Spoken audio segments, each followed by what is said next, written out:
There he is.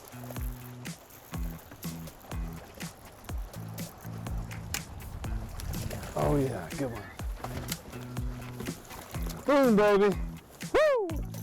Well, it's a nice one.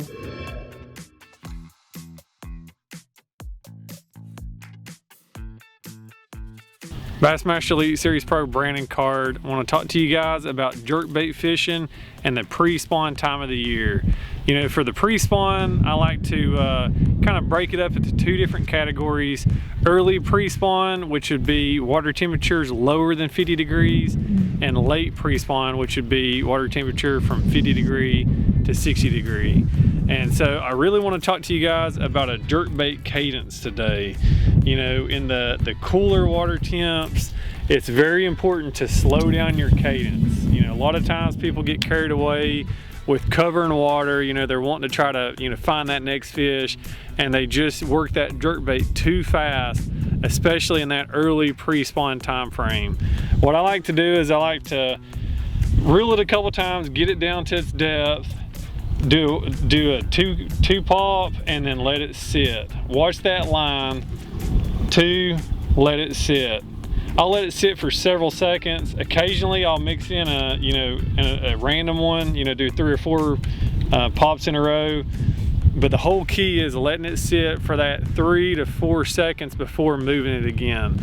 A lot of times in that early pre-spawn time of the year, those fish will be kind of following that bait. They're kind of lethargic. But when it's sitting there right in front of their face, and you know, this bait, most of the good jerk baits on the market, and this one that I'm using are suspended model. You know, it'll just suspend right there in the fish's face, and they'll come up and eat it while it's sitting there. So that's why it's important to watch your line, you know, when you're fishing it really slow. One thing I also want to mention is the length of the rod that I like to use when I'm jerkbait fishing, you know, to really get those quick, swift, you know, pops of the rod. You know, I feel like this iRod Air, it's a 6'9" medium action. This is the perfect length rod for me. You know, I like a little bit shorter rod. I can really, you know, get that jerkbait going, and I don't ever have to worry about my rod tip hitting the surface of the water. So if you have a longer rod, sometimes you'll run into that. So definitely think about the rod length when you're jerkbait fishing. But once it gets a little bit warmer, like I said, from that 50 degree to 60 degree water temperatures, the fish get a lot more aggressive. And so that's when I'm gonna do, you know, kind of a more normal jerkbait cadence, to where you really don't let it sit that long. You know, I'll do 2 and then 3,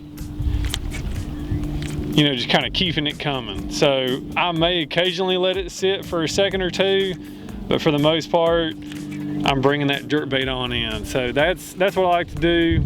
Once the water gets a little bit warmer, you know, it triggers those fish into biting. They're more aggressive. You know, they're in a feeding mode. As they're approaching that spawn, they're really gorging. They're feeding a lot.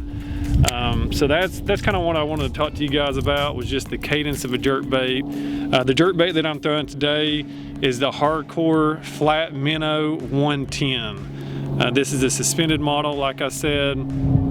Just a perfect size to imitate, you know, those bait fish that those bass are feeding on in the pre-spawn time of the year. This one has a very erratic action, but it also casts really well. And so a lot of times in the pre-spawn time of the year, the wind is blowing, and so being able to make really long casts with the jerkbait is super important.